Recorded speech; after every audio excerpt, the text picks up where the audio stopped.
here's a mouse. Here's a phone. There is no dopamine in these objects. There's no dopamine in here. There's no like dopamine entering my brain from a mouse. What happens is when I engage in certain activities, those activities activate my brain. That's where the dopamine is. Today, we're going to talk about anhedonia, which is the primary reason why I think a lot of people's lives feel really empty. We have this idea that life should be full, right? It should be enjoyable. There should be a lot of positive emotion. We should look forward to the future. We should be able to enjoy our day-to-day activities. We should be proud of who we are. But for many people today, we struggle with all of those things. We struggle with motivation. We struggle with pleasure. Our emotions feel incredibly flat. And the reason for that is something called anhedonia. I know it sounds almost like too unbelievable, right? Is there one concept or one thing going on in our brain that is responsible for all of these problems? This is a paper called Understanding Anhedonia, a qualitative study exploring loss of interest and pleasure in adolescent depression. So what we're going to do is just jump straight to like what anhedonia actually is and how it manifests. And this is what we're going to talk about today. So adolescent's experience of anhedonia involves experiencing a loss of joy and a flattening of emotion, struggling with motivation and active engagement, losing a sense of connection and belonging, and questioning sense of self, purpose, and the bigger picture. So feeling less positive emotion and experiencing a cycle of boredom, feeling dampened emotions, feeling unmotivated but maintaining long-term aspirations, right? You want to achieve all these things, but you're completely unmotivated to actually do them. Feeling unable to gain momentum or engage in effortful activities. Like, wow, everything is a slog, right? Like, it's so hard to gain momentum. Every day when I wake up, it's so hard to, like, motivate myself. And then even if I manage to motivate myself today, tomorrow it's a slog again. Feeling disconnected from others. Feeling detached from the present reality. Reflecting on feelings, identity, and purpose. Losing a sense of purpose. Reflecting on experiences and how they view themselves. Figuring out experiences or living with uncertainty. Experiencing a lack of agency and a narrowing perspective. So lack of agency means not having control in life. So like, I know it's insane, but this is a paper that describes what anhedonia feels like subjectively. And the wild thing about this is that anhedonia is the cause of all of these problems. Because right now in society, we have a fundamental problem. Our dopamine structure has been altered. And with these alterations of our dopamine structure, this is the result. So in order to understand how to correct this, because you can actually fix all of these problems if you address the underlying cause, which is the anhedonic brain, okay? So like we'll get to that. So let's take a step back and start to understand, where does this concept of anhedonia come from? How did we discover it? Anhedonia was first discovered in schizophrenia. So what like these old like people like Freud and people in like the 1800s and 1900s discovered that people who suffered from schizophrenia were incredibly unmotivated. So even though we can stop their hallucinations and delusions and paranoia. So we have a lot of good medications that do that. These are things called antipsychotic medications. Even though we can stop the hallucinations, for some reason, people with schizophrenia just don't seem motivated. So even if we can stop their hallucinations, they quit their jobs, they're not able to engage in work, they don't seem ambitious at all, they kind of just exist from day to day. These are called negative symptoms of schizophrenia, and a primary negative symptom of schizophrenia is anhedonia. The other place that we discovered anhedonia was in major depressive disorder. So we noticed that when people were depressed, they no longer derived pleasure from activities that they used to find pleasurable. So life for people who are depressed just is in shades of gray, right? Like they just don't enjoy doing things anymore. So eating doesn't feel good, playing games doesn't feel good, going to work doesn't feel good. Literally, their brain's capacity to experience or derive pleasure from activities became diminished. So we sort of noticed that anhedonia existed in schizophrenia. We noticed that it existed in major depressive disorder. And as we investigated these two disorders, we noticed that this is actually a common construct. So originally it was like amotivation in schizophrenia, but that all of these circuits are related. And what we discovered when we sort of studied schizophrenics is we asked them, why don't you feel like doing anything? And the answer that we sort of ended up with is when they do things, they no longer experience any pleasure from them. And so this is what anhedonia is. It is the inability to experience pleasure, which results in a motivational problem. And so this is kind of what we're talking about today, okay? Hey y'all, if you're enjoying today's video, check out HG memberships. If you don't know what Vasana and Klishta are, you're trying to figure out your attachment style, or want a deeper understanding of your mind, HG memberships may be a great fit for you. We offer monthly streams and live Q&A on topics chosen by you, the community. We're also building a platform that organizes the content very, very easily, creates spaces for discussion, and even features new content from experts in the fields of health and wellness. So if you're interested, you can now sign up anywhere in the world for $10 a month, and it's super easy to cancel if you find that it's not a great value. So check us out at HealthyGamer.gg/members. Now back to the video. So let's look at this. Anhedonia and trauma-exposed individuals, functional connectivity and decision-making correlates. So anhedonia also has to do a lot with our decision-making. So there is also a growing literature indicating that anhedonia symptoms and reward processing deficits are outcomes of traumatic stress among individuals who do not meet criteria for PTSD. So what we're starting to discover, childhood trauma is associated with elevated anhedonia and altered core reward circuitry in major depression patients and controls. So we used to think anhedonia was restricted to people who had mood disorders or people who had schizophrenia, right? So most of us dodge the bullet. But there is a growing body of research that suggests that anhedonia is possible if you're a quote-unquote healthy control who experienced adversity in childhood. Like, that's super scary. If you've gone through traumatic or difficult experiences, and even if you don't have PTSD, it can alter your brain to make your brain more anhedonic. So this is actually what we're seeing so much of. We'll get to technology in a second because that certainly doesn't help. But this is kind of what I'm seeing. Is like when I look on the internet, what I see is two groups of people. There's a group of people who seems to enjoy life. And it seems like so unfair because they have it all. They work hard, they make a lot of money, they have fulfilling relationships, and they work out, and they develop creative, like, pursuits, right? They're like learning how to play the fucking violin, right, at the age of 35. And I remember there was a guy in my med school who was like this. Like, so I had a friend in med school who was just better than me in every single way. So he had better grades than me, ended up doing neuroradiology, which is insane. We both played games, so he was a gamer, but he was like better than me at video games. He was a workout warrior. He ate incredibly healthy. He was like a good looking dude. He was very social as well. And I was like, this is not fair. This guy is better than me in every single dimension. And then there are like other people, like this is what I used to be, right? Which are people who struggle every day to be motivated.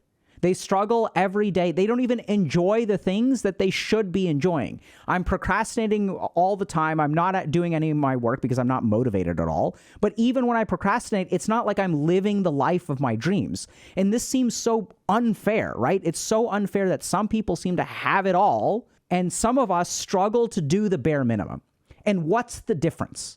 The difference is anhedonia.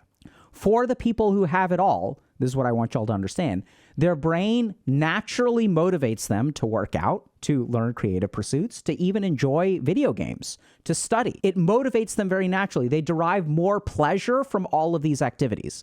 And if you're someone who's always wondered, like, why can't I grind in real life the way that I grind in a video game? The reason is anhedonia. If you fix your anhedonic circuitry, your ability to derive pleasure and motivate yourself towards IRL stuff will drastically improve. And we're going to show you research to that effect. So like, remember, anhedonia was discovered like 100 years ago, right?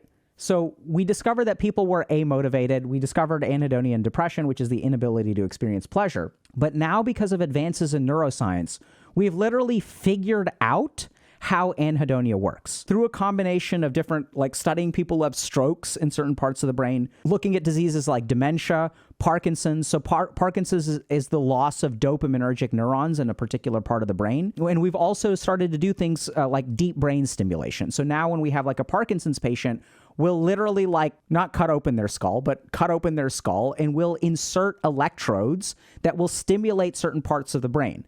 And so now we have this very, very robust functional neuroanatomy, as well as understanding anhedonia from all of these different conditions. So we understand it from the depressive perspective, from the schizophrenic perspective, from the deep brain stimulation perspective.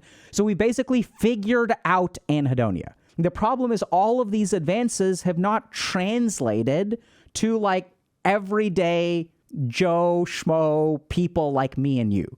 And so instead what we have is a gigantic culture of people who are trying to dopamine detox, and they're trying to like optimize their performance, and they're taking all these supplements. And this is because they don't understand the fundamentals of how our dopaminergic circuitry in the brain works. So once we understand these fundamentals, which we're going to lay out for you now, it'll help you you'll understand the basics, right? So this will be like, the best analogy I can think of is that there are some people who use a lot of fancy ingredients when they cook, right? I'm going to use truffle oil and ghost peppers and all this really fancy crap.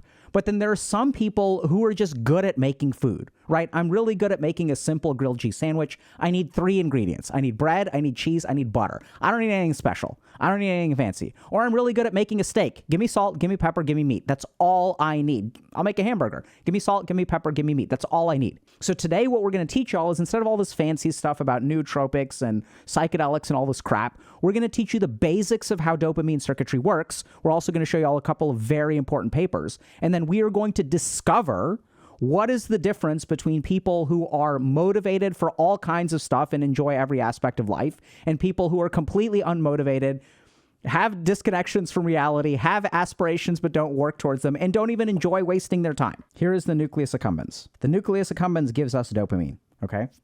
So dopamine in the nucleus accumbens does 3 things. It gives us pleasure. It gives us cravings, and it gives us behavioral reinforcement. So if I think about my life, when I eat, I don't know, like a slice of pizza, it gives me pleasure. What do I want tomorrow? I want pizza. And what do I do tomorrow? I eat pizza, right? So it gives us pleasure. This is something called hedonics. Cravings are wanting. So this is also like the future orientation. What does that mean? So craving is about wanting that thing again tomorrow. And then the last thing that it does is it reinforces a behavior, right? So it causes us to act again. So I don't know if this makes sense, but these are 3 fundamentally different things, okay? This is pleasure. This is wanting to do it again in the future. And this is actually like taking the action. So the wanting to do it and the actual act are like 2 different things, right? So we got to be subtle, but y'all have to understand that. You can want to work out, but actually working out and wanting to work out are 2 incredibly different things.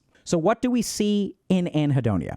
What we see is a problem with the dopaminergic circuitry, okay? So when we see a problem with the dopaminergic circuitry, we are not able to engage in pleasure. We aren't getting cravings towards those things, and we don't have behavioral reinforcement. So all of these 3 things become X's. So if you look at like the OP people in life, right? These are the people who work out and play games and are better MMR than you, have higher rank than you, and are more social, and are more professionally successful, and are healthier. What's the difference between them and you, okay? Or I'll say them and us. So their dopaminergic circuitry gives them pleasure from working out. If it gives them pleasure from workout, they crave working out. And if they crave working out, they are going to work out tomorrow. Now you may say, Dr. K, that's absurd. How do we actually achieve this? So we're going to show you. So this is what's wild. There's a bunch of neuroscience research, bunch of clinical research, but this is a paper about the computational structure of consumatory anhedonia. So what does this mean? Okay. What processes determine how intensely reward is experienced? Okay. I want y'all to understand what I'm about to show you because it's going to blow your fucking mind. See, we think that certain activities are pleasurable, right? We look at things like technology, video games, porn, drugs, whatever, and we say, this thing contains more pleasure than another thing like exercising. There is an intrinsic amount of pleasure in these activities. This is false. So I don't know if this makes sense. Bear with me. Here's a mouse. Here's a phone. There is no dopamine in these objects. There's no dopamine in here.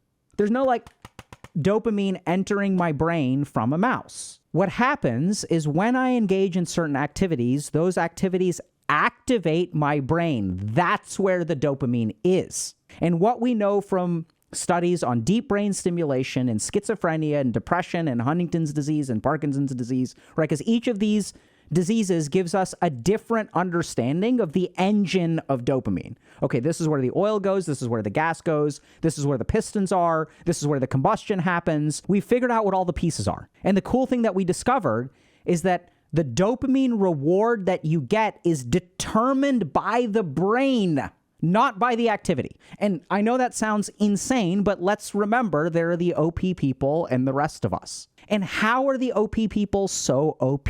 Because all of the activities, the healthy activities that they do, give them large amounts of dopamine. So it's not in the activity itself, it is actually in the brain. And we know that because if you get Parkinson's, that part of the brain will become busted. And if that part of the brain becomes busted, you no longer derive pleasure from it. You no longer get motivated to it. We also see that in major depression. So when someone is depressed, one of the key diagnostic features of depression is the inability to experience pleasure from activities that you usually find pleasurable. So I want you all to think about that for a second. In depression, what we discovered is this thing, playing video games is pleasurable, but something can change in my brain that takes away the pleasure that you normally get, which means what is the determining factor for the pleasure? It's actually in the brain. And today, we're going to show you how to increase the dopaminergic response, which will result in more pleasure, more craving for the activity, as well as more behavioral reinforcement, okay? So not only do we understand like the anatomy and all the neurocircuitry and all this kind of stuff, right? So this is a great paper that talks about, neurophysiological basis of anhedonia, genetic studies, prognostic value, treatment of anhedonia. So we've figured out all that stuff. And now we have the next level of research, which is what processes determine how intensely a reward is experienced.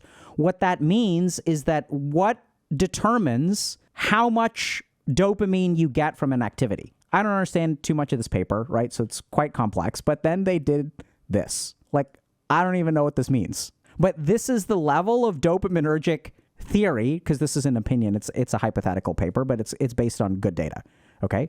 So we can calculate, I don't know what this is. But we can literally calculate, or we have some equations that calculate the amount of dopamine that we get from things. But we don't need to understand that because this is where the money is. A new model of subjective hedonic experience. So this is what I want y'all to pay attention to, and I'll explain this in my own way. So here's the key thing to understand. We have two people, okay? Person purple and person yellow. And person purple and person yellow do the same thing. So this is self-care, okay? So this is a study where person purple and person yellow engage in the same amount of self-care. So they do something like, eat a hamburger, which I guess qualifies as self-care. What they discover is that even though the two people eat the same burger, the amount of pleasure that these people experience is different. The same burger results in this much pleasure, a value change. Here's the value change. So it results in this much pleasure for the yellow person and this much pleasure from the purple person, okay? So do y'all get that? This means that a different amount of pleasure is experienced for these two people. We'll get to this in a second. Don't worry about this. Look at the pleasure that this person gets and the pleasure that this person gets. This is OP. This person is enjoying things a lot more. Even though in self-care, so this is kind of how they're ranking self-care. This is 0 self-care. This is 7 self-care. Both people are moving from 2 to 7. Now the question becomes, if the pleasure is in the burger, why don't both people experience the same amount of pleasure? What's different between these people? And the difference, is so broken, is the level of career attainment. So if we rank career attainment from 1 to 7, or I guess 1 to 6, what we find is that if you're at the top of career attainment, if the purple person is up here, so they're at a 6 out of 6 for career attainment. They have an awesome job. This person is at a 4 out of 6 on career attainment. They have a good job. What we discover is that the higher you are on career, the more pleasure a burger gives you. So this is what's OP. This person has a better job. This person makes more money. Not only do they have a better job and they make more money and feel more fulfilled in their career, but feeling fulfilled in their career allows them to derive more pleasure from a burger, right? So I want y'all to think about that. The better my life is, the more pleasurable everything becomes, which is broken, right? And also explains why so many people are struggling in so many dimensions. Because the further down on the totem pole you are, the crappier Everything is. If I don't have a good job, I don't have a good relationship, I'm lonely, my health isn't good, playing a video game doesn't even give me as much pleasure as playing a video game if all of those other things were fixed. People experience all of these things together. A flattening of emotion, struggling with motivation, a losing a sense of self and connection and belonging, and questioning sense of self-purpose in the bigger picture. All of that comes together. So now what I'm going to do, I know it's insane,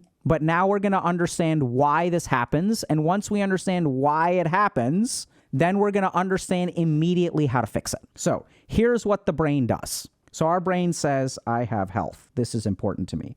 I want to have fun and I have a career. Let's say we've got 3 dimensions, right? So in this paper, we saw 2, remember? This has 2 dimensions, the career dimension and the self-care dimension. So let's say that I have a scale of 1 to 10 in each of these things. So let's say that I am at a 1 out of health. I'm at a 1 out of fun and 1 out of career. And this goes up to 10. So this is how our brain literally calculates the level of experience, the level of pleasure we get. So it says we're at a 1 out of 10 for each of these things. This means our total score that we want to achieve is 30. We have a lot of progress that we need to make, right? So I have to move up 9 points in each of these. So I am at 3 out of 30, which means that I need to do 27 units. I need 27 units of progress to fix my life. So if we look at this person needs 2 units of career improvement and 4 units of self-care improvement, right? So they need a total of 6 units of progress to end up over here. We want fulfilling career and we want fulfilling self-care.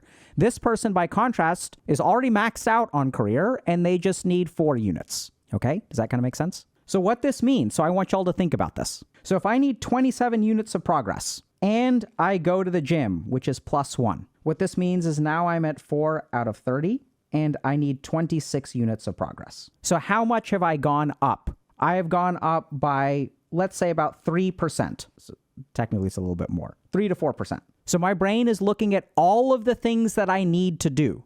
And as I make one step of progress, literally what it does is it looks at the total amount of work that has been accomplished. And what it does is gives me a commensurate amount of dopamine. So if I need to do 27 units of progress and I make 1 unit of progress +1, it gives me 1/27th of dopamine because it's like, hey, bro, we're not done. We have so much left to do. So I'm going to just give you a tiny reward for a tiny amount of progress. So in your life, I want y'all to imagine that you're in a class. When do you derive the most pleasure from being in a class? So at the beginning of the semester, you've got 3 tests and a final. When you finish the first test, you get some pleasure. Hey, that test is over. But you've still got these other things looming in front of you. When you walk out of the final, how do you feel? You're done. You're finished. Hell yeah, son. Let's fucking go. Let's celebrate. Let's party. But if you look at it, taking that final is, let's say, 2 hours of work. You've done 200 hours of work over the semester. Why is it that the first 2 hours, I studied for 2 hours the first week of class? Was I like, hell yeah, let's go, pumped, yeah, I studied for 2 hours, I have 198, time to fucking go, son? No, of course not. You don't experience a ton of pleasure. In fact, the opposite. Oh my God, I just did 2 hours of work. I have 198 hours of work left. The pleasure is not from the work that you do. It's not from the activity.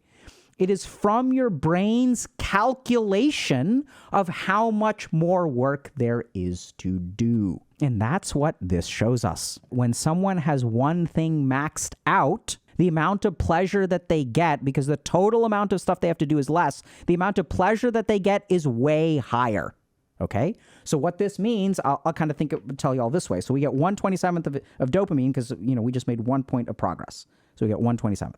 Now, let's say that my career was maxed out. I was at a 10 out of 10 out of career, and I was at 10 out of 10 of health. I work out 6 days a week, and I make $270,000 a year, because that apparently is the new standard for being like maximum income that leads to happiness. Saw a study about that recently. And then I'm 1 out of 10 for fun. So now I go on vacation, okay? And I start to have fun on vacation. So I get a +1. So my brain says I have 10 total units of fun to have. I'm going to do +1. Now I'm at a 2 out of 10. And I'm at 20% dopaminergic signal, as opposed to 3 to 4% of a dopaminergic signal if I have a ton of stuff to do. This is what we learned from the research on anhedonia, right? And it kind of makes sense, because when when you're done with something, or the closer that you get to being done, the more fulfilled you are, the more fulfilling things are, right? So who experiences the most pleasure in life, right? So let me give you all another example.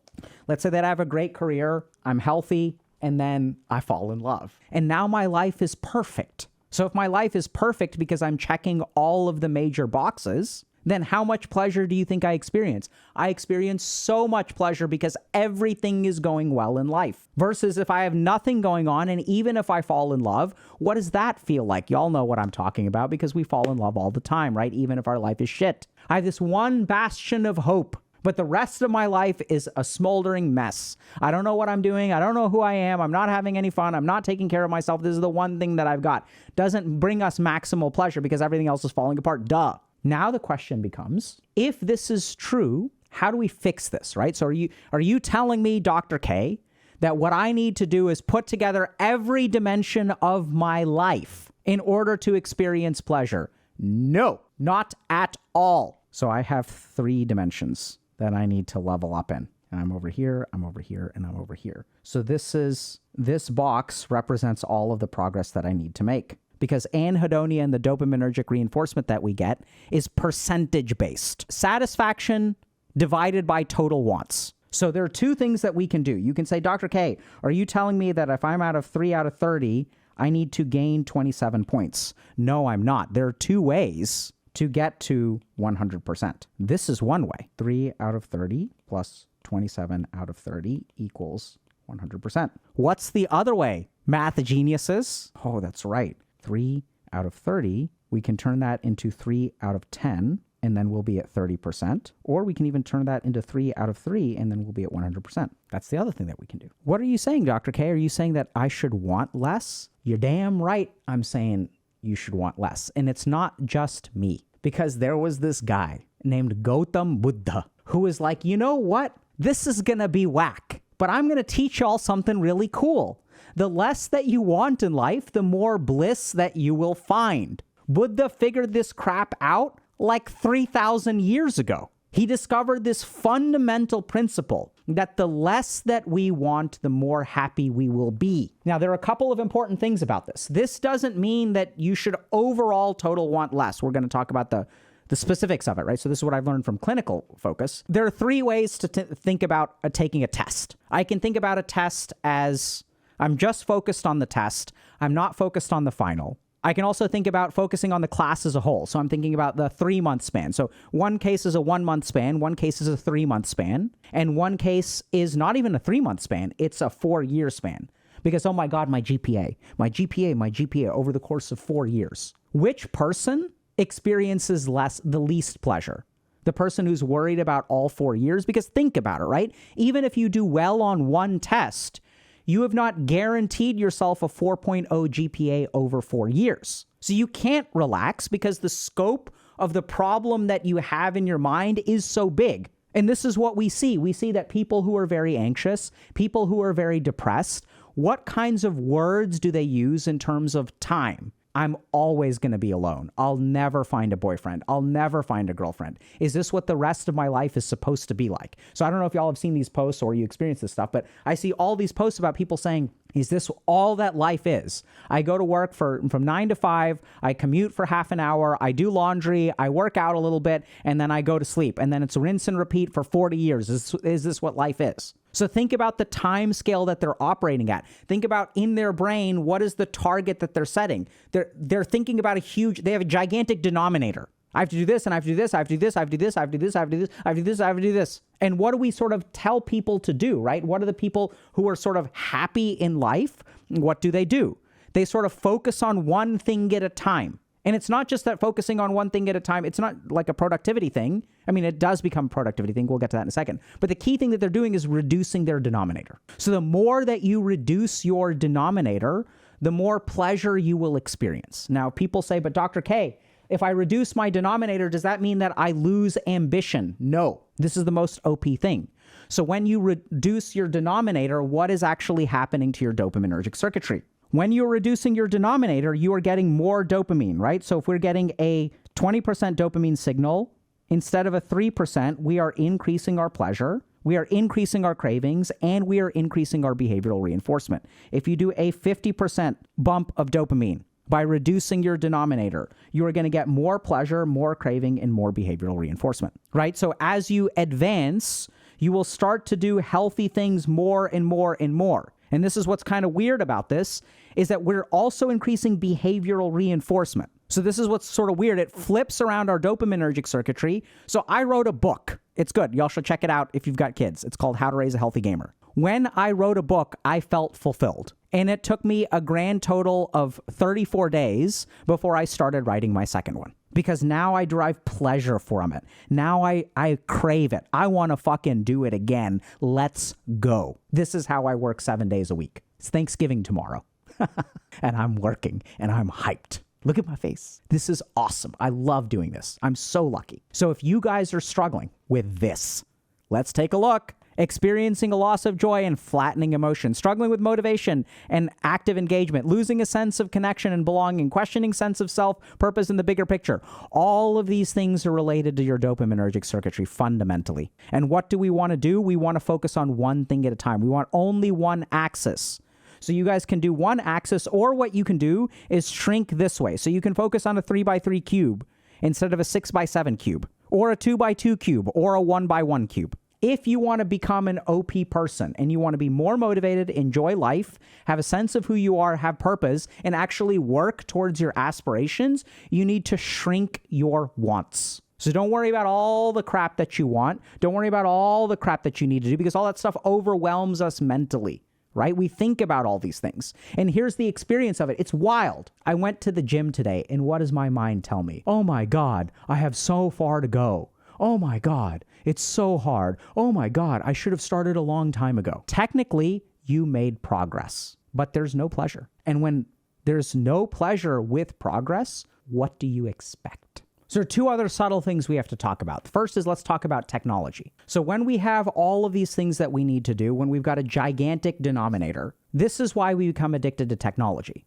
Because the things that we normally would give us pleasure are not giving us a large amount of pleasure because our denominator is huge. And so if activities like studying and working out and cooking for yourself are not giving you pleasure, then what we need is a strong source of dopamine. So remember how I said that there's no dopamine in the hamburger? It's not that there's no dopamine in the hamburger. It's that the majority of dopamine is actually in here. And at the same time, if we're not getting a whole lot of dopamine from life, we become dependent on crappy sources of dopamine like technology, video games, drugs, whatever. Take your pick, right? So this creates a vulnerability because regular life is not dopaminergically reinforcing. So now we become vulnerable to these spurts of dopamine from things like TikTok or YouTube Shorts or Instagram Reels or whatever. So that's something we also have to keep in mind, is that we want to sort of reduce that kind of behavior, but also our dependency on that behavior depends on the amount of pleasure that we get from other activities. So I don't waste 12 hours a day on Reddit. Why is that? That's because this is actually more fun for me than Reddit is. And all I'm thinking about today, I'm not thinking about the 300 videos that I have to make over the next year. I'm just thinking about this one, which brings us to the second point, which is how do you reduce your wants? But this is where I encourage y'all to focus on shrinking that box as much as possible. So notice in your mind how when you study, your mind sort of says, oh, I have to do all of this stuff. And literally that is the moment that you get robbed of the pleasure of your achievement. So catch that moment. Be like, okay, I'm going to set those thoughts aside. I did this. This is what I'm going to focus on, right? And if there's a ton of stuff that you're missing in life, let it go. Don't worry about a relationship right now. Focus on one thing at a time, right? So this is all, we've already figured these answers out,